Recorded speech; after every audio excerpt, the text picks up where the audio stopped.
ay nagsimula noong ika-7 siglo sa Mecca, isang lungsod sa kasalukuyang Saudi Arabia, nang si Propeta Muhammad ay tumanggap ng mga pahayag mula kay Allah sa pamamagitan ng anghel na si Gabriel.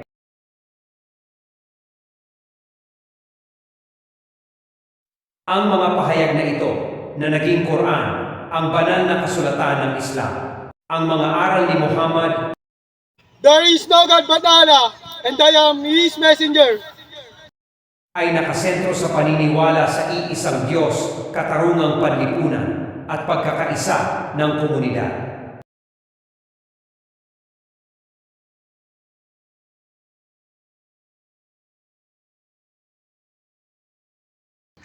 Mabilis na kumalat ang kanyang mensahe sa buong Arabian Peninsula. Islam is the path of peace, justice, and equality.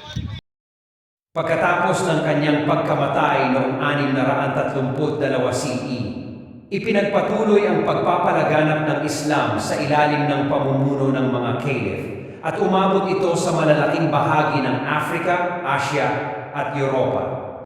Sa kasalukuyan, ang Islam ay isa sa pinakamalaking relihiyon sa mundo na may higit sa 1 bilyong tagasunod.